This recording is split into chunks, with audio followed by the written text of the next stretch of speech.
করছি আজকের সংবাদ। ফের খাদিকুলে তাজা বোমা এবং বোমা তৈরির বারুদ উদ্ধারকে ঘিরে এলাকায় ব্যাপক উত্তেজনা ছড়ালো। শনিবার বেলার দিকে পূর্ব মেদিনীপুর জেলার এগরা 1 ব্লকের খাদিকুলে প্রচুর পরিমাণ অবৈধ বারুদ উদ্ধার হয়। ফের খাদিকুলে তাজা বোমা এবং বোমা তৈরির বারুদ উদ্ধারকে ঘিরে এলাকায় ব্যাপক উত্তেজনা ছড়ালো। শনিবার বেলার দিকে পূর্ব মেদিনীপুর জেলার এগরা 1 ব্লকের খাদিকুলে প্রচুর পরিমাণ অবৈধ বারুদ উদ্ধার হয়। গ্রামবাসীরা জঙ্গলে কাজ করতে একটি বড় হাড়িতে বারুদ দেখতে পেয়ে এগরা থানায় খবর দিলে ঘটনাস্থলে এগরা থানার বিশাল পুলিশ বাহিনী এসে পৌঁছায়। পুলিশকে ঘিরে বিক্ষোভ দেখায় এলাকাবাসীরা। স্থানীয় এলাকাবাসীর সূত্রে খবর, এদিন বিকেলে পশ্চিম মেদিনীপুর জেলার মোহনপুরে বিজেপি প্রার্থী অগ্নিমিত্রা পলের সমর্থনে রাজ্যের বিরোধী দলনেতা শুভেন্দু অধিকারীর সভা ছিল। সেই সভায় খাদিকুল থেকে প্রচুর মানুষ যোগ দেওয়ার কথা। তার আগেই তৃণমূলের দুষ্কৃতীরা এখানে প্রচুর বোমা ও বারুদ মজুত করেছিল ওই মিছিলে হামলা চালানোর জন্য, দাবি স্থানীয় বিজেপি নেতাদের। প্রসঙ্গত, গত বছর 16ই মে এগরার খাদিকুলে অবৈধ বাজি কারখানায় বিস্ফোরণে 11 জনের মৃত্যু সারা দেশকে নাড়িয়ে দিয়েছিল। ওই বোমা কারখানার মালিক ভানুবাগ বিস্ফোরণে মারা গিয়েছিল। ঘটনা তদন্তে ভানুবাগের ছেলে পৃথ্বীজিৎ বাগ, ভাইপো ইন্দ্রজিৎ বাগ, প্রসেনজিৎ বাগ গ্রেপ্তার হয়েছিল। বর্তমানে তারা জামিনে মুক্ত হয়েছেন। এলাকাবাসীর দাবি, ভানুবাগের ছেলে পৃথ্বীজিৎ বাগ ও স্থানীয় এলাকার তৃণমূল নেতারা লোকসভা ভোটের আগে আবারও অবৈধ বোমা মজুত করছে। বছর ঘুরতেই ফের সেই জায়গায় বোমা উদ্ধারকে ঘিরে একাধিক প্রশ্ন উঠেছে। নির্বাচনের আগে দুষ্কৃতীরা এলাকায় বারুদ জমা করছে। নির্বাচনে হিংসা ছড়ানোর জন্য এমনটাই হচ্ছে বলে ওয়াকিবহল মহলের ধারণা।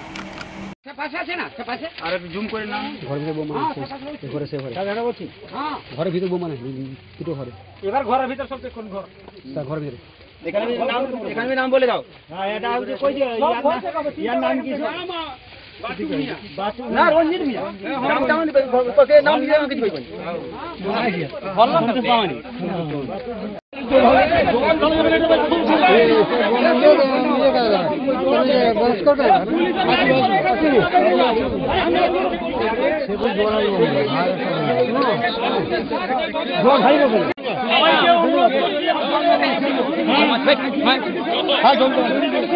সেদিকে কেউ যাবেন না,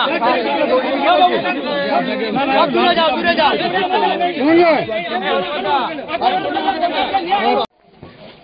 কে জড়িত আছে? কে জড়িত আছে? আমি বলছি, আমি বার্তা দিব। আজকে বোমা উদ্ধার হয়েছে, কিছু বলতে হবে। আমি সত্যি আজকে খুবই দুঃখিত যে জাস্ট 1 বছর 2 দিন হয়েছে, অথচ এই খাদিকুলে মা বোনেরা, ভাইরা, ছোট ছোট বাচ্চারা, তাদের মানে মা বাবা যে গেছে সেই দুঃখ তারা এখনো ভুলতে পারেনি। অথচ এরা আবার এই টিএমসি নেতারা আবার শুরু করেছে এই বোম বানানো। আমি প্রশাসনিক তরফ থেকে প্রধান হয়ে কি করে সারা গ্রাম পঞ্চায়েতকে রক্ষা করব, সেই জন্য আমি খুবই আজকে কান্নার সহিত বলছি, খুবই কষ্ট লাগছে। কি করে আমরা এখানে থাকবো, কি করে আমরা এখানে বাঁচবো? তাই আমরা খুবই আতঙ্কে আছি যে আমরা কি করে এই জনসাধারণকে নিয়ে আমরা সারা গ্রাম পঞ্চায়েতের জনসাধারণ মানুষ সবাই থাকতে পারবো। তাই আমি আমার শুভেন্দুদা আর অগ্নিমিত্রাদির কাছে অনুরোধ করব যে উনারা এখানে এসে যেন খুব তাড়াতাড়ি আসেন এবং এসে আমাদের এই সারা গ্রাম পঞ্চায়েতের মানুষ কিভাবে বাঁচবে তার, এবং যেন আজকে থেকে যেন এখানে চেয়ারপিট দিয়ে দেন, যাতে ভোট শেষ না হওয়া পর্যন্ত ওনারা যাতে জনগণকে ওনারা পাহারা দেন, রাখেন, এইটুকু বলবো। শুধু আমার করজোড়ে নিবেদন, যাতে এই গ্রাম পঞ্চায়েতের মানুষগুলো যেন সুস্থভাবে বাঁচতে পারে। প্রত্যেকটা মানুষ খুবই আতঙ্কে এখন ভোগ করছে। আমার নাম পুষ্পরানী সাউ মাইতি, সারা গ্রাম পঞ্চায়েতের প্রধান।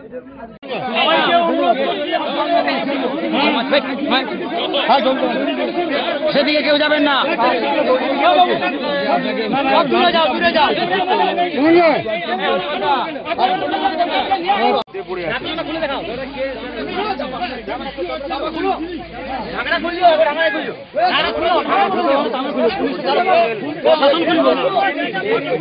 প্রশাসন খুলিব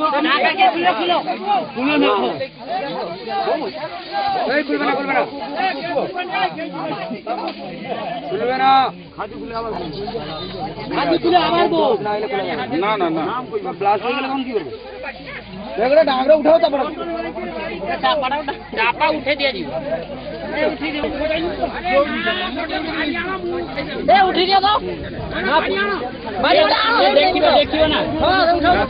প্রশাসনে বোম স্কোয়াড আসবে, দিলে করবে। এখন ধৈর্য ধরো, ধৈর্য ধরো, সব হবে।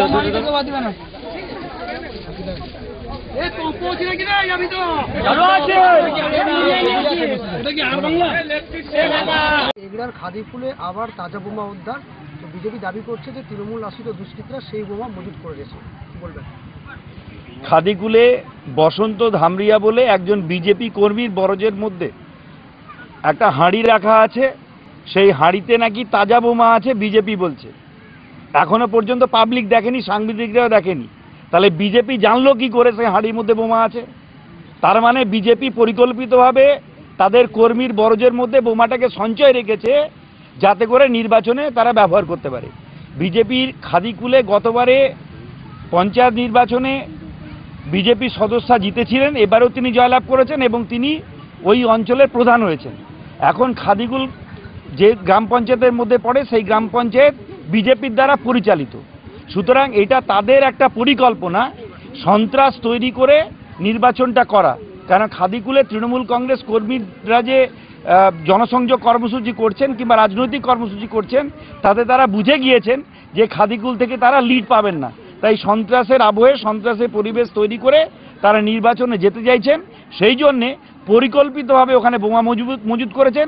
তাই আমরা সবাই জানার আগে তারা বলে দিচ্ছেন যে তৃণমূল নাকি বোমা জমা করেছেন, তাহলে তারা নিশ্চিতভাবে জেনেছে ওই হাঁড়িটার মধ্যে বোমা আছে, তারা জানে বলেই বলতে পারছে যে বোমাটা সেখানে রাখা আছে। এটা টোটালটাই বিজেপির একটা পরিকল্পনা সন্ত্রাসের পরিবেশে নির্বাচন করার লক্ষ্যে। এবার মেদিনীপুর লোকসভা কেন্দ্রে বিজেপি দিলীপ ঘোষকে টিকিট দেয়নি, এমনকি দিলীপ ঘোষের নির্বাচন শেষ হলেও তাকে প্রচারে দেখা গেল না মেদিনীপুর জেলায়। আর অগ্নিমিত্রাকে জেতাতে মাঠে নেমেছেন বিরোধী দলনেতা শুভেন্দু অধিকারী। রবিবার খড়গপুরে আসবেন প্রধানমন্ত্রী, তাতে শত চেষ্টা করেও মেদিনীপুরে আসন বিজেপি জিততে পারবে না বলে দাবি শাসক দল তৃণমূলের। এবার মেদিনীপুর লোকসভা কেন্দ্রে বিজেপি দিলীপ ঘোষকে টিকিট দেয়নি, এমনকি দিলীপ ঘোষের নির্বাচন শেষ হলেও তাকে প্রচারে দেখা গেল না মেদিনীপুর জেলায়। আর অগ্নিমিত্রাকে জেতাতে মাঠে নেমেছেন বিরোধী দলনেতা শুভেন্দু অধিকারী। রবিবার খড়গপুরে আসবেন প্রধানমন্ত্রী, তবে শত চেষ্টা করেও মেদিনীপুর আসনে বিজেপি জিততে পারবে না বলে দাবি শাসক দল তৃণমূলের। উল্লেখ করা যেতে পারে 2019 সালে লোকসভা নির্বাচন মেদিনীপুর লোকসভা কেন্দ্রে জয়ী হয়েছিল দিলীপ ঘোষ, আর 5 বছর থাকার পরে দল তাকে একেবারে কোণঠাসা করে দিয়েছে, তাই এবার মেদিনীপুরে টিকিট দেয়নি। টিকিট পেয়েছেন বিরোধী দলনেতার অনুগামী অগ্নিমিত্রা পল। তাই 8 দিন আগে মেদিনীপুর লোকসভায় প্রচারে ঝড় তুলতে একদিনে 4-3টি সভা ও একটি র্যালি করলেন বিরোধী দলনেতা শুভেন্দু অধিকারী। পিড়াকাটা পাঁচকুড়িতে সভার পরে কেশারীতে সভায় হাজির হন শুভেন্দু অধিকারী, পরে মোহনপুরে সভা করেন। আর রবিবার খড়গপুরে সভা করতে আসছেন দেশের প্রধানমন্ত্রী। এবার বিজেপির মুখ খুলতে প্রধানমন্ত্রী, তাকে দিয়েই আসল দখল করার চেষ্টা করছে বিজেপি। তবে রাজ্যে প্রায় সমস্ত নেতাকে বাদ দিয়ে বিরোধী দলনেতা রাজ্য জুড়ে এক প্রকার চষে বেড়াচ্ছেন। প্রতিটি সভায় মুখ্যমন্ত্রী অভিষেক বন্দ্যোপাধ্যায়ের বিরুদ্ধে কুরুচিকর মন্তব্য করতে ছাড়ছেন না, তবে শান্ত মেদিনীপুরকে অশান্ত করার চেষ্টা করছেন বলে দাবি উঠেছে শাসক দলের পক্ষ থেকে। তিনি সভায় যেভাবে ডাবল ইঞ্জিন সরকার হলে পা উপরে মাথা নিচু করে ধোলাই দেওয়ার কথাও বলেছেন। অপরদিকে প্রার্থীও বলতে ছাড়েননি তিনি সাংসদ হলে মেদিনীপুরকে জ্বালিয়ে দেবেন। এর থেকে এলাকায় সন্ত্রাসের বার্তাবরণ তৈরি হচ্ছে বলে দাবি তৃণমূলের। তবে জেলা জুড়ে বিজেপি সভা ও মিছিল করলেও যেভাবে বিজেপির সংখ্যা কমেছে তাতে মেদিনীপুর আসনটি যে কোনোভাবে বিজেপি দখল করতে পারবে না, তা এই দিনের সভা থেকে পরিষ্কার হয়ে গেছে নেতাদের কাছে। আমাদের যিনি আজকের নয়নের মণি, আমাদের প্রার্থী এবং আমাদের বিরোধী দলনেতা সম্মানীয় শুভেন্দু অধিকারী এবং সম্মানীয় অগ্নিমিত্রা পালকে আমরা সবাই মিলে বরণ করে নিলাম। যার মাত্র কটা দিন বাকি, 5 দিন বাকি, এবং এই ভোট দিল্লির ভোট, মোদিজির ভোট। মেয়ে শুধু টিউশনি পড়িয়েই 4 কোটি টাকা ব্যাংকে জমা করিয়েছে। বুঝতে পারছেন কত টিউশনি পড়ান? সারা রাত্রি ধরে পড়ান, ঘুমান না। বালু আগে খাদ্য ছিল, পরে খাদ্য প্রক্রিয়ারমেন্টে গেল। বালু ভুল করে বন দপ্তরের আলমারিতে ফিক্সড ডিপোজিট গুলো রেখে দিয়ে গেল। ইডি গেল, 10 কোটি টাকার ফিক্সড ডিপোজিট পাওয়া গেল। বালুর দেখা নাই রে, বালুর দেখা নাই। তৃণমূল চুরি করেনি এমন কোন জায়গা আছে? বাথরুম দিয়েছেন নরেন্দ্র মোদী, পায়খানা খেয়েছে তৃণমূল। আবাসের ফর্ম নিয়ে যাচ্ছে, বলছে এই 2 নাম্বারে ক্লিক করো, ডিসেম্বরে বাড়ির টাকা দেবো। এই আই প্যাকেট চিটিং বাজগুলো খুব সাবধান। কেশিয়াড়ি দাঁতন 1-2 মন্ডল প্রেসিডেন্টদের কাছে এরা এসেছে। খুব সাবধান, এই চিটিং বাজদের থেকে দূরে থাকবেন। ওদের ভিতরে আমার লোক আছে। কি বলছে বাড়ি দেব? কালকে মোদিজি আসবে খড়গপুরে। আমি মোদিজির সঙ্গে কর্মসূচিতে আরামবাগে ছিলাম। মোদিজি বলছে আমি তো 40 লক্ষ বাড়ি দিয়েছি। বন্ধুরা একটু হিসাবটা শুনবেন। 4 থেকে 14 কংগ্রেসের সরকার ইন্দিরা আবাস যোজনা, ইউনিট প্রতি 25,000-এর বাড়ি কত টাকা দিয়েছে পশ্চিমবঙ্গকে? 4,644 কোটি টাকা। 6 মাস আগে জনজাতিদের হাত ধরেছিলেন গ্লাস করে। এই মুখ্যমন্ত্রী বেরোলে 5,000 আর ভাইপো বেরোলে 7,000 পুলিশ থাকে। 4টে হেলিকপ্টার দুজনের জন্য, 2টো চার্টার ফ্লাইট, তাজের চার্টার, যে চার্টারের ভিতরে মানে ছোটখাটো 5 স্টার হোটেলের মতো। উনার যে এনজয়িং আমরা 11-র আগেও দেখেছি আর এখনো দেখি। উনাকে বলবো পার্সোনাল লাইফটা বাড়িতে রাখুন। পাবলিকলি পার্সোনাল লাইফটাকে এক্সপোজ করতে গেলে আপনি যেভাবে এক্সপোজ হবেন তারপরে কিন্তু আপনার আর কিছু থাকবে না। আমি আপনাকে প্রশ্ন করতে চাই, 11 সালের আগে আপনার বাড়ির কোন লোক বিদেশে গেছে নাম বলুন, জায়গার নাম বলুন। 14 সালের পরে আপনার ভাইপো একা 24 বার বিদেশে গেছে। আপনি বলুন 11-র আগে হরিশ চ্যাটার্জি, হরিশ মুখার্জি স্ট্রিটে ব্যানার্জি পরিবারের প্লটের সংখ্যা কত? একটা জমি ছিল কালীনালার পাশে, সেই জমিতে কোনো তার ডিড এগ্রিমেন্ট নেই। আজকে 38-39টা প্লটের মালিক মমতা ব্যানার্জি। এবং ফাইনালি আমাদের লোকেরা, গ্রামের লোকের চিকিৎসা পায় না। আপনার ভাইপো চোখ দেখাতে যায় আমেরিকার হপকন্স হসপিটালে, যেখানে আমেরিকার রাষ্ট্রপতির চিকিৎসা হয় এবং 1 কোটি টাকা মিনিমাম ডিপোজিট দিয়ে চিকিৎসা করাতে হয়। জুনের প্রচারের গাড়ি আটকে আবাসের বাড়ি না পাওয়ার আর্জি জানালো কর্মী সমর্থকরা। ডিসেম্বর মাসের মধ্যে বাড়ির টাকা পাইয়ে দেওয়ার আশ্বাস জুনের প্রচারের গাড়ি আটকে আবাসের বাড়ি না পাওয়ার আর্জি জানালো কর্মী সমর্থকরা। ডিসেম্বর মাসের মধ্যে বাড়ির টাকা পাইয়ে দেওয়ার আশ্বাস জুনের। শনিবার দাদন 2 ব্লকের হরিপুর অঞ্চলে নির্বাচনী প্রচার করার সময় ব্রাহ্মণ খালিশাতে মেদিনীপুর লোকসভা কেন্দ্রের তৃণমূলের প্রার্থী জুন মালিয়ার গাড়ি আটকে আবাস যোজনার বাড়ি না পাওয়ার আর্জি জানায় কর্মী সমর্থকরা। বাড়ি পাইয়ে দেওয়ার আশ্বাস দিয়ে বক্তব্য রাখতে গিয়ে জুন বলেন, ডিসেম্বর মাসের মধ্যে বাড়ির টাকা না আনতে পারলে আপনারা বলবেন আমি রিজাইন দিয়ে চলে যাব। পাশাপাশি বিজেপি প্রার্থী অগ্নিমিত্রা পলের উদ্দেশ্যে বক্তব্য রাখতে গিয়ে বলেন, এই অগ্নিমিত্রা পলকে জিজ্ঞেস করবেন 15 লক্ষ টাকা কোথায়, কালো টাকা কোথায়। প্রধানমন্ত্রীর বিরুদ্ধেও বক্তব্য রাখতে শোনা যায় জুনকে।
এবার ভাইরাল অডিও নিয়ে মুখ খুললেন অভিনেতা দেব বলেন, আমি অডিও নিয়ে এফআইআর করছি।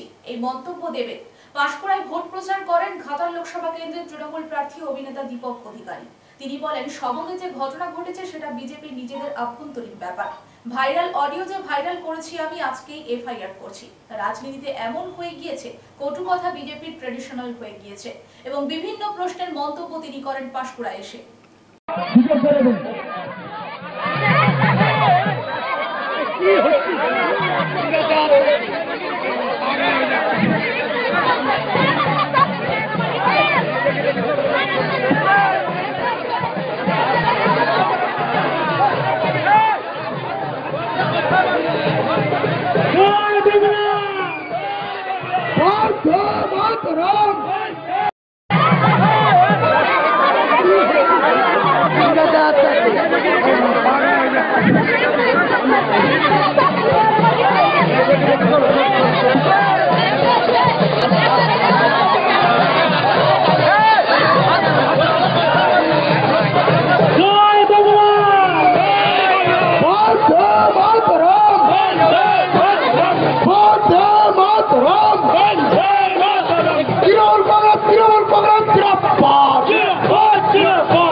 কবে যেটা গতকাল রাতে হয়েছে, আজকে তারা থানা ঘেরাও করছে।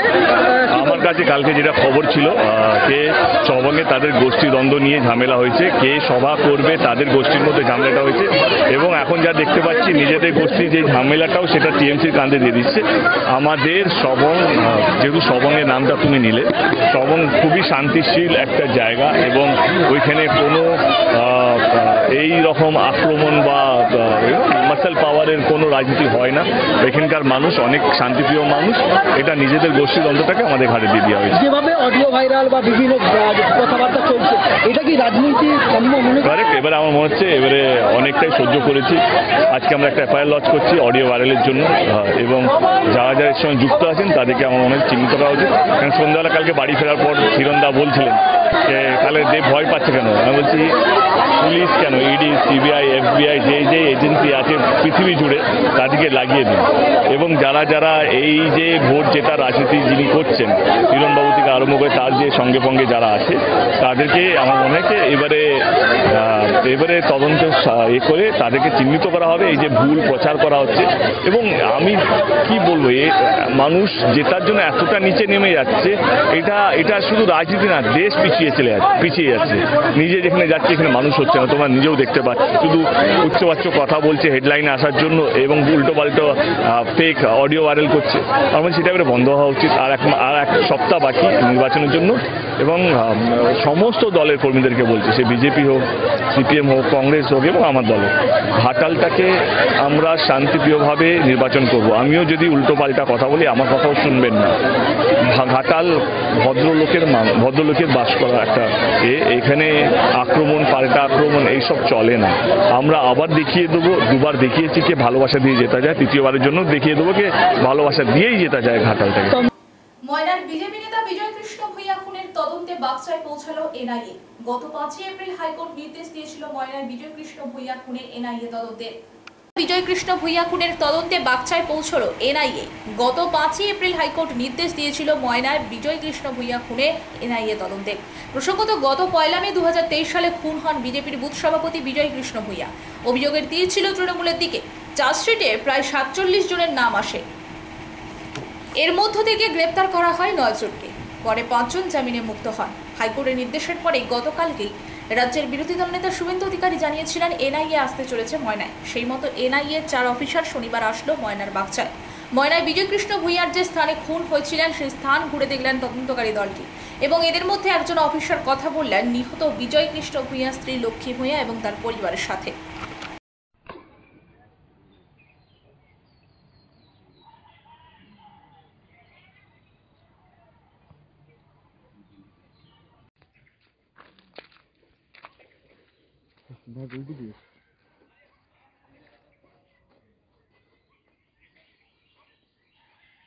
টিম আপনার এক্ষুনি আপনার সাথে কথা বলবে, কি বলবেন? কথা দেখলাম আসছে, তারা তদন্ত করছে, তাদের মতো তারা দেখছে। ওনারা কি এলাকা ঘুরে দেখলেন? তারা ঘুরে দেখলো, কিভাবে কি করলো তারা তা দেখছে। এনআইএ তদন্ত শুরু হলো আজ থেকে, কতটা খুশি? খুশি তো আমরা হয়েছি, তবে ওদের শাস্তি হলে আরো একটু বেশি খুশি হব, যেন ওদের ফাঁসি হয়। আপনার বাড়িতে গিয়েছি? আজকে আমাদের বাড়িতে যায়নি, এলাকা ঘুরে দেখছে। কথাবার্তা বললো? আপনার সাথে কথাবার্তা বলেছে? হ্যাঁ, আমার সঙ্গে বলেছে। এবার তাদের মতো তারা তা দেখছে, স্পট ঘুরেছে, বিভিন্ন জিনিস জিজ্ঞাসা করলো যে কোথায় কি হয়েছিল নাকি? সেরকম কিছু হয়নি এখন। নাম কি আপনার? নাম লক্ষ্মী ভূঁইয়া। আজকে তো টিম এলো, কি বলবেন? এনআইএ দাবি ছিল এবং সেটা পূরণও হয়েছে এবং তারাও তাদের কার্যকলাপ শুরু করেছে, এসেছে, সবাই দেখেছে। আর বাকিটা আছে তদন্তের ব্যাপার, সে কারণে তদন্ত সংক্রান্ত কোনো ধরনের কোনো কিছু সিকিউরিটির ব্যাপার থাকে ও ব্যাপারে বলবো না। আর বাকি যা কিছু বলবেন বলুন। কতটা খুশি হয়েছে? তদন্ত এনআইএ তাদের অ্যাক্টিভিটিজ শুরু করেছে, এতে আমরা খুশি। তারপরে আরও খুশি হব তাদের তদন্ত প্রক্রিয়া সম্পূর্ণ করে দোষীদের যেন দৃষ্টান্তমূলক শাস্তি দেয়। মানে কারা তাদেরকে ধরলে আপনারা খুশি হবেন বলে মনে হয়? একদম তো আপনারা জানেন, তারপরেও বলবো একদম আই উইটনেস, মার চোখের সামনে যাদের হচ্ছে, আমি নামগুলা এই মুহূর্তে আর বলবো না, আগেও জানেন, বলবো না কেন, এটা একটা সিকিউরিটির ব্যাপার আছে। ও পরে আপনাদেরকে জানিয়ে দেবো কাদেরকে। নাম ঠিক আছে, নাম পরিচয়? আমার নাম প্রসেনজিৎ ভূঁইয়া, বিজয়বাবুর বড় ছেলে। শনিবার দুপুরে তৃণমূল ছাত্র পরিষদের পক্ষ থেকে বেলদা শহরে মিছিল ও পথসভা করলো। এই দিন তৃণমূল কংগ্রেস প্রার্থী জুন মালিয়ার সমর্থনে মিছিল ও পথসভা করা হয়। সেই দিন বেলদা শহর পরিক্রমা করে তৃণমূলের বিধায়কের অফিসের সামনে পথসভা করে। তাদের বক্তব্য রাখেন বিধায়ক সহ ছাত্র নেতারা। আগামী 25 তারিখ যাতে তৃণমূলের পক্ষে মানুষ ভোট দেন সেই আহ্বান করা হয়। ছাত্র যুবক রাজপথে, বিজেপি হুঁশিয়ার, মালিয়া দিচ্ছে ডাক, বিজেপি সরকার নিপাচ্ছায়, মালিয়া দিচ্ছে ডাক, বিজেপি সরকার নিপাচ্ছায়, ছাত্র যুবক দিচ্ছে ডাক, বিজেপি সরকার নিপাচ্ছায়।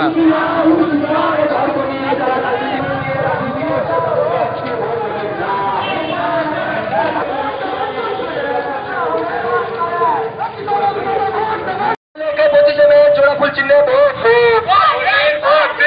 দিবেন কোন কানে, ভোট দিবেন কোন কানে, শিক্ষা উন্নয়নের স্বার্থে জোড়াফুল চিহ্নে ভোট, শিক্ষা উন্নয়নের স্বার্থে জোড়াফুল চিহ্নে ভোট, সংস্কৃতি উন্নয়নের স্বার্থে জোড়াফুল চিহ্নে ভোট, এই বিরোধীকে একটিও ভোট দেবেন না, এই বিরোধীকে একটিও ভোট দেবেন না।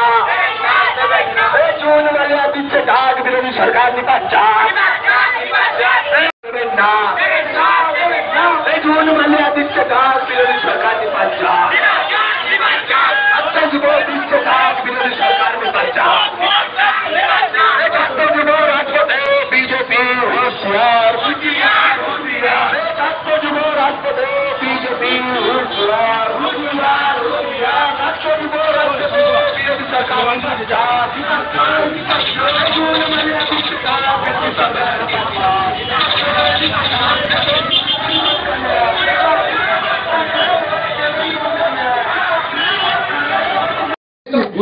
জিতে গেছে এইটুকু আমি বলতে পারি। আমার রাজনৈতিক 40-45 বছর রাজনৈতিক অভিজ্ঞতা থেকে আমি দেখেছি, আমি শতাধিক নির্বাচন করেছি, কিন্তু এই নির্বাচনে আমার ছাত্র থেকে, যুব থেকে, মহিলা থেকে, তাদের বডি ল্যাঙ্গুয়েজ, তাদের যে ভাষায়, যেভাবে তারা আক্রমণ করতে চাইছে বিরোধীকে এবং গঠনমূলক নীতির ভিত্তিতে, সেই জায়গা থেকে আমার মনে হয়েছে এই নির্বাচন 2021-এর নির্বাচনের থেকেও মানুষ অনেক বেশি রাস্তায় নেমেছে, কর্মীরা অনেক বেশি রাস্তায় নেমেছে। ফলে নির্বাচন অত্যন্ত একটা ভালো জায়গায় যাবে। এবং আপনাদেরকেও বলবো, আপনারা যে পরিবার থেকে এসছেন, যে গ্রাম থেকে এসছেন, যে এলাকা থেকে এসছেন, আপনারা যেভাবে করছেন, আপনাদেরকে আমার পক্ষ থেকে নিশ্চিতভাবে ধন্যবাদ। ঝাড়গ্রাম ব্লকের জিতুশোল গ্রামে সাত সকালে দাপিয়ে বেড়ালো দলছুট দুই দাঁতাল হাতি। আতঙ্কে রয়েছেন গ্রামের মানুষ। ঝাড়গ্রাম ব্লকের জিতুশোল গ্রামে সাত সকালে দাপিয়ে বেড়ালো দলছুট দুই দাঁতাল হাতি। আতঙ্ক গ্রামের মানুষ। খাওয়ার ও জঙ্গলের সন্ধানে জঙ্গল থেকে বেরিয়ে লোকালয়ে প্রবেশ দলছুট হাতি। প্রতিনিয়ত হাতির সমস্যা বেড়ে চলেছে এলাকায়। যেভাবে জঙ্গল নষ্ট করা হচ্ছে হাতি, তারই ফলে হাতির ব্যবস্থানের জঙ্গল ধ্বংস হচ্ছে। তাতেই হাতির সমস্যা বাড়ছে জঙ্গল মহলে। নতুন করে তাপদাহ বাড়ায় জঙ্গলে পশু পাখি লোকালয়ে চলে আসছে। শনিবার সকালে লোকালে হাতি প্রবেশ করার চাঞ্চল্য ছড়ায়। রামলাল নামক একটি হাতি ওই এলাকায় ঘুরে বেড়াচ্ছে। ঘটনাস্থলে বন দপ্তরের কর্মীরা।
রাতারাতি উধাও হয়ে গেল বিজেপির দলীয় পতাকা।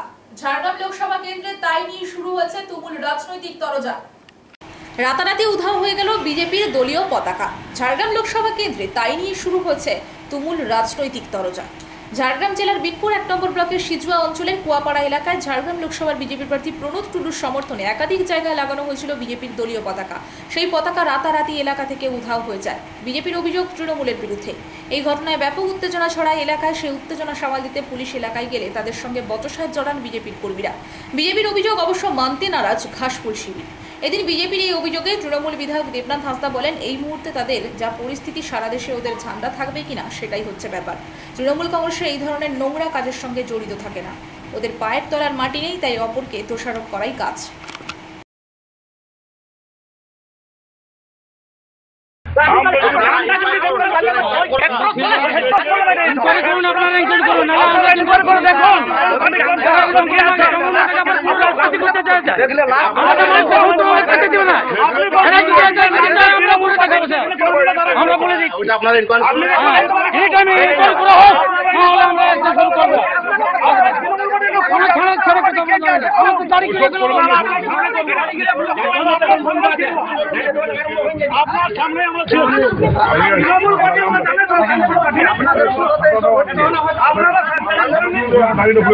এটা এনি টাইম আপনি সাইন করুন, নাহলে শুরু করে সামনে দেখুন ওদের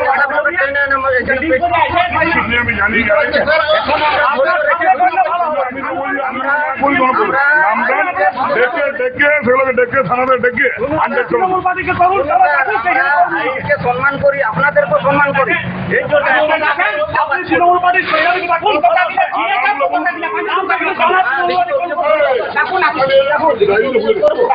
কেন করবো না? ছোট পাঠা দিয়ে খাতা দিয়ে ওইটা দেখুন দেখুন আমি অবস্থা দেখুন, আমাদের ইনকোয়ারি করুন, সে মাথা দেখুন আর এই পাশে কি অবস্থা হাল করেছে। আমরা কিন্তু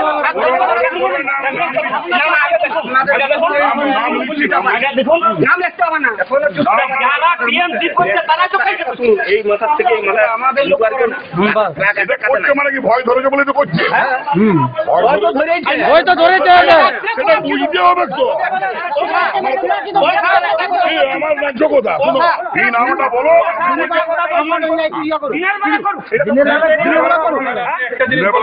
আপনার পেট্রোলিং কি দেয়? পেট্রোলিং দেয় আপনার? দিনের বেলা ছিড়ুক না স্যার, আপনার পেট্রোলিং কোথায়?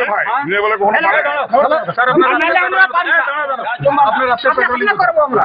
রাস্তায় পেট্রোলিং কোথায়? আপনি তো পেট্রোলিং থাকিনি। কে থাকে? আপনি ইনকোয়ারি আসেন, আপনি দেখে আসেন যে কালকে আমার রাস্তায় পেট্রোলিং কে ছিল? ওটা সে আপনাকে খবর দেয়নি? ওটা খবর তাহলে এনি টাইম এই যে ব্যবস্থা করুন, এটা দেখার দায়িত্ব কার? এটা দেখার দায়িত্ব কি পাবলিকের না প্রত্যেকটা রাজনীতির দল দেখবে? এটা দেখার দায়িত্ব কার? প্রশাসনের দেখার দায়িত্ব। তাহলে আপনি গাড়ি চলালেন, দায়িত্ব কে আছে জানেন এখানে? ইয়া কি পেয়েছেন সবগুলো? সবাই তার ডিউটি থাকে না, মানে যার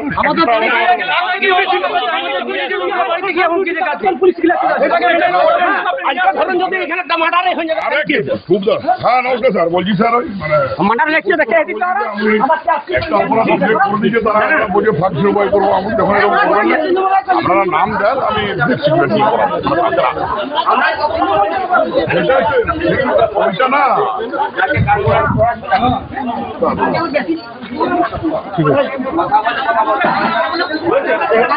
বলি সেটাই বলছি তো বলি কে করেছে সেটা কি কেউ রাস্তার বেলায় করবে বুঝাচ্ছি সেটা বলছি তৃণমূল পার্টির লোক করেছে আমার ডায়েরিটা ভুলে গেছি, একটা খাতা নাই, এটা খাতা নিয়ে নি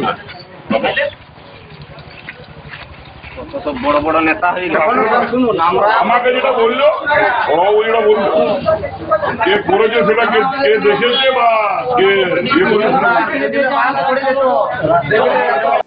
মেদিনীপুর লোকসভা কেন্দ্রের বামফ্রন্ট মনোনীত প্রার্থী বিপ্লব ভট্টের সমর্থনে শনিবার খাকুড়দা বাজারে মিছিল ও সভা করল সিপিএম। এই সভায় হাজির ছিলেন প্রার্থী বিপ্লব ভট্ট সহ প্রমুখ। উল্লেখ থাকে বিধানসভা পঞ্চায়েত নির্বাচনে ভরাডুবির পরে এই জেলা থেকে সিপিএম এক প্রকার নেই বললেই চলে। ফের লোকসভার আগে বাম থেকে যারা রামে গিয়েছিলেন তাদের মধ্যে বহু কর্মী দলে ফিরে আসছেন। বসে যাওয়া নেতারা ফের লাল ঝান্ডা তুলে মিছিল করছেন। তাই বাম প্রার্থীর দাবি এবার ভালো ফল হবে এই লোকসভা কেন্দ্রে।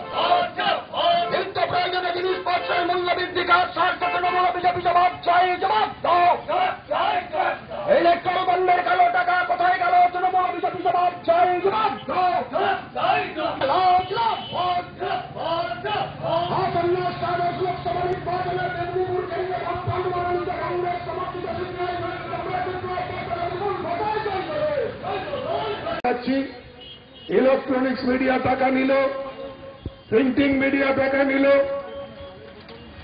ইউটিউব চ্যানেলকে টাকা দেওয়া হলো, বিজেপি টাকা নিলেন, নির্বাচনী বন্ড, টিএমসি টাকা নিলেন, মানুষকে বোকা বানানোর চেষ্টা হচ্ছিল।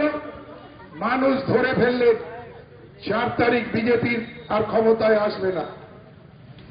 ফলে মানুষ ঐক্যবদ্ধ হয়েছেন, 4 দফা নির্বাচন হয়েছে দেশে। এবং আপনারা বিভিন্ন বিশেষজ্ঞদের বিশ্লেষণ দেখছেন, দেশ ঐক্যবদ্ধ। ভারতবর্ষে পুনরায় যদি বিজেপি ক্ষমতায় আসতো তাহলে ভারতবর্ষের গণতন্ত্রের উপর হামলা হতো। ভারতবর্ষের সংবিধান বদল করতে চাইত। এক ভাষা, এক দেশ, এক ঝান্ডা, এক রং, এক ভোট ভারতবর্ষে তৈরি করার প্রচেষ্টা করেছিলেন। দেশবাসী তারা ঐক্যবদ্ধ হয়েছে, তারা রুখে দিয়েছেন এই প্রচেষ্টাকে। ফলে এই বিজেপিকে, তৃণমূলকে দিয়ে আটকাতে পারবেন না। যারা মনে করছেন যে তৃণমূলকে দিয়ে বিজেপিকে আটকাতে হবে, আমি বলছি পারবেন না। আর পশ্চিমবঙ্গে তো আকণ্ঠ পান করেছেন তৃণমূল কংগ্রেস দুর্নীতি। যেখানেই হাত লাগাবেন সেখানেই গন্ধ। সর্বত্র দুর্নীতিতে ভরে গেছে, নিচ থেকে উপর পর্যন্ত। ফলে মানুষ তাও উপভোগ করছে। আর এই বিজেপিকে দিয়েও তৃণমূলকে রুখতে পারবেন না। আমরা বলতে চাই, ভারতবর্ষ বদল না হলে পশ্চিমবঙ্গ বদল হবে না। বেলদা সহ ব্লকের মানুষদের নিয়ে কলকাতার বুদ্ধিজীবীদের একাংশদের নিয়ে সভা করল তৃণমূল কংগ্রেস। শনিবার বেলদা গঙ্গাধর একাডেমিতে এই সভায় কলকাতার কয়েকজন বিশিষ্ট বুদ্ধিজীবীদের এনে সভা করেন। বর্তমান পরিস্থিতিতে বিজেপি কিভাবে সাধারণ মানুষকে বিপদে ফেলেছে তা তুলে ধরেন বক্তারা। এই জীবন পূর্ণ করো গহন দানে, আগুনে আপনারা গাইবেন পরশ মনি, সবাই মিলে পূর্ণ করো, পূর্ণ। এই জীবন পূর্ণ করো, করো তোমার দেবালয়ে প্রদীপ করো, আমারে দেহ খানি তুলে ধরো, তোমার দেবালয়ে প্রদীপ করো।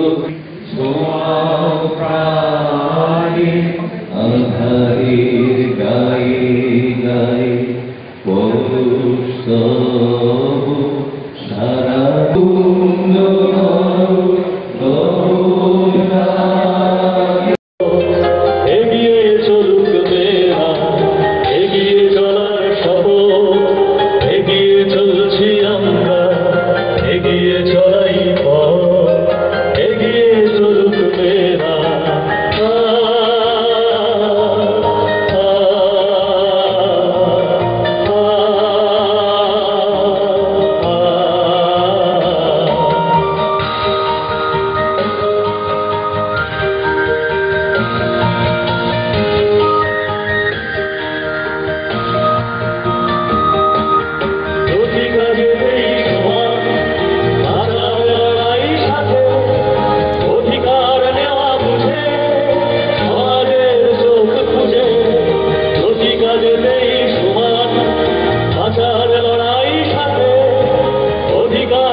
দিনের মধ্যে 6টি বিধানসভা কেন্দ্র হারিয়ে আপনারা যে ইতিহাস তৈরি করেছেন, আপনারা যে বাংলাকে রক্ষা করেছে, ওনাকে পালিয়ে দুর্গাপুর চলে যেতে হয়েছে। ওনার সাহস হয়নি মেদিনীপুরের মাটিতে দিলীপ ঘোষ দাঁড়িয়ে এখানে ভোট চাইতে আসবে। দুর্গাপুরে ওনার ভোট হয়ে গেছে, যেখানে 50% জায়গায় উনি এজেন্ট দিতে পারেননি। গো হারা দুর্গাপুরে দিলীপ ঘোষ হারতে চলেছে। ভোট শুরু হওয়ার আগেই মেদিনীপুরে হেরে গেছে, ভোটের পর দুর্গাপুরেও হেরে গেছে। 2021 সালে এই বাংলা বিরোধী বিজেপিকে বাংলার সাধারণ মানুষ, খেটে খাওয়া মানুষ যে শিক্ষা দিয়েছে, যে সপাটে চোর আপনারা 2 গালে মেরেছেন, দিল্লিতে গিয়ে মোদী অমিত শাহর গাল এখনো হাত বোলাচ্ছে, এখনো তাদের গালের ওই দাগ এখনো মেটেনি। বিগত 3 বছর ধরে যেটা আপনারা দেখছেন, তারা বাংলা ও বাঙালির বিরুদ্ধে যুদ্ধ ঘোষণা করেছে। আর আমাদের বাংলার ঐতিহ্য। একটা কথা বলার আছে যে আজকে সময় কম, নির্বাচন দ্বার প্রান্তে। এই নির্বাচন কোনো নির্বাচন নয় সাধারণ, এটা একটা মহারণ। এর উপরে দাঁড়িয়ে ঠিক হবে ভারতবর্ষ থাকবে কিনা, এর উপরে দাঁড়িয়ে ঠিক হবে আপনি আপনার কন্যা সন্তানকে নিরাপদে স্কুল থেকে, কলেজ থেকে অথবা বাজার দোকান থেকে বাড়িতে ফিরে আসতে দেখতে পাবেন কিনা। এই নির্বাচনে, এই মহারণে ঠিক হবে আপনি আপনার ভাষা, সংস্কৃতি, অধিকার, আপনার চাকরি বাকরি যা কিছু আছে সবকিছু নিয়ে ঠিক বেঁচে থাকতে পারবেন কিনা। এই নির্বাচনে ঠিক হবে আপনাকে গারদের মধ্যে বেনাগরিক হয়ে পচে মরতে হবে কিনা, কৃতদাস হয়ে। ওই পুঁজি, যে সমস্ত পুঁজিদের নাম আমাদের বন্ধুরা তাদের বক্তব্যে বললেন। বন্ধু, শুধু এইটুকু বলি যে ওই যে ট্রেলারের কথা বলেছে আমার প্রথম বক্তা, ওনার বলেছে 50 জন মানুষ তাদের ব্যাংক থেকে টাকা তুলতে গিয়ে মারা গেছে নোটবন্দির সময়। এই ট্রেলারে আমাদের সৈন্যবাহিনী গাদা গাদা সৈন্যকে, গাদা গাদা সিআরপিএফকে ওরা চুক্তি করে মেরে দিয়েছে ভোটে জেতার জন্য। এই ট্রেলারে দেখলাম যে ওই নোটবন্দির সময় লক্ষ লক্ষ মেয়ের বিয়ে ভেঙে গেল লগ্নপোড়টা হয়ে। ওই সময় দেখলাম কত কোটি ব্যবসায়ীর তাদের কাজ চলে গেল। আমরা দেখেছি টাকা ডলারের দাম সমান হয়নি, গ্যাস তেলের দাম কমেনি, বরং সমস্ত কিছু ঊর্ধ্বমুখী। আমরা দেখেছি আমাদের জীবনটাই আসলে একটা চতুর্গৃহ, একটা অগ্নিবলয়ের মধ্যে ঢুকে গেছে। সুতরাং এই নির্বাচন, এই অগ্নি পরীক্ষায় আপনারা এই সময় অল্প, আপনারা পাল্টা প্রশ্ন করা অভ্যেস করুন। ওরা প্রশ্ন করছে, ওদের কোর্টে গিয়ে খেলবেন না, ওদের কোর্টে বল পাঠিয়ে দিয়ে প্রশ্ন করুন যে তোমরা এই 10 বছরে যে ট্রেলার দেখিয়েছো, আমাদের জীবনটা অতিষ্ঠ করে দিয়েছো, বাংলাকে, ভারতবর্ষকে কয়েকটা পুঁজিপতি দালালি করে দেশটাকে বিক্রি করে দিয়েছো, দেশের সমস্ত সম্পত্তি, বড় বড় কলকারখানা, বড় বড় ব্যবস্থাগুলোকে ধ্বংস করে দিয়েছো বিদেশিদের হাতে, বড় বড় পুঁজিপতিদের হাতে। তোমাদের আমরা প্রশ্ন করছি, তোমরা জবাব দাও। এই ক্ষতির পর আর কি দেখাবে ফাইনালি ট্রেলারের পরে? আর আমরা কিছু দেখতে চাই না, আমরা শুধু দেখতে চাই তোমরা বিদায় হও, আমরা বাঁচতে চাই। এই প্রশ্নটাই পরিষ্কার তুলে দিতে হবে যারা আপনাদের কাছে ওই ভোট চাইতে আসবে। বুঝিয়েছেন, আশা করি বুঝেছেন আপনারা, তাই জন্যই এতক্ষণ এখানে বসে আছেন। বিষয়টা সেটা না, বিষয়টা হচ্ছে আরো সবাইকে জানানো আসল প্রবলেমটা কোথায়, অসুবিধাটা কোথায়। 2019-এ আপনারা এখানে এই লোকসভায় ভুল ভোট পড়েছিল এবং তার ফলস্বরূপ দেখতে পাচ্ছেন প্রার্থী পালিয়ে গেছে। দেখতে পাচ্ছেন তো কাকে ভোট দিয়েছিলেন এখানকার মানুষ। তাই 21 সালে যে ভোটটা ভুল জায়গায় পড়েছিল, সেটা 19 সালে ভুল জায়গায় পড়েছিল, সেটা 21-এ এসে আপনারা শুধরে নিয়েছেন, সেটাই কিছু বলার নেই।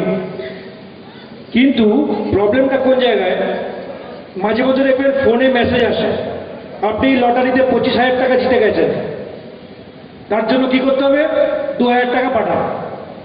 আমাদের এখন ভারতবর্ষের পরিস্থিতি সেরকম।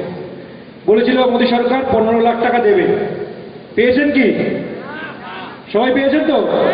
কেউ পাননি, আমিও পাইনি। আমি ভেবেছি কি ঠিক আছে, আমরা বিধানসভা ভোটে দিদিকে ভোট দেবো, কিন্তু লোকসভা ভোটে গিয়ে অনেকে মোদীকে ভোট দিয়ে দেয়। তার ফলে এটাই হয়, কারণ এই সিস্টেমগুলো সেন্ট্রাল গভর্নমেন্ট ঠিক করে। তেলের দাম কোনটা বাড়বে, কিসের দাম বাড়বে, কিসের দাম কমবে। তাই আপনাদের হাতে এই আঙুলের মধ্যে সব কিছু রয়েছে। যেখানে বোতাম টিপবেন সেরকম ফল পাবেন, সেরকম সুবিধা পাবেন। 25 তারিখে ভোট, সকাল সকাল যাবেন, দিদির মুখটা মনে রাখবেন একবার, দিদি কিরকম ভাবে আপনাদের পাশে ছিল, আছে এবং থাকবে, দিদিকে ভোটটা দেবেন এবং আর 19-এর ভুলটা এখানে যেন না হয় এটাই প্রার্থনা করলাম, আপনাদের কাছে অনুরোধ করলাম, সকাল সকাল যাবেন, ভোটটা দিয়ে আসবেন। ধন্যবাদ। প্রধানমন্ত্রী নরেন্দ্র মোদীর নির্বাচনী সভার আগে ঝাড়গ্রামে বিজেপিতে ভাঙন। শনিবার 55 জন বিজেপি কর্মী সমর্থক বিজেপি ছেড়ে তৃণমূলে যোগ দিলেন। তৃণমূল কংগ্রেস জিন্দাবাদ, তৃণমূল কংগ্রেস জিন্দাবাদ, তৃণমূল কংগ্রেস জিন্দাবাদ। আমরা আজকে যারা জয়েন করলেন জেলার পক্ষ থেকে এবং মন্ত্রী বীরবাহ হালদার নির্দেশে তারা চাপকে সামনে রেখে এবং সমস্ত নেতৃত্বকে সামনে রেখে আমরা আমাদের দলে গ্রহণ করে নিলাম। আমাদের দলের বাকি সহকর্মীরা যেমন আছেন ঠিক একইভাবে আজকে যারা জয়েন করলেন তারা আমাদের সাথে থাকবেন, আমরা তাদের সাথে থাকবো। দলের পক্ষ থেকে এই কথা আমি দিয়ে গেলাম। সবাইকে ধন্যবাদ জানিয়ে আমরা আমাদের এই জয়েনিং পর্ব এখানেই শেষ করি।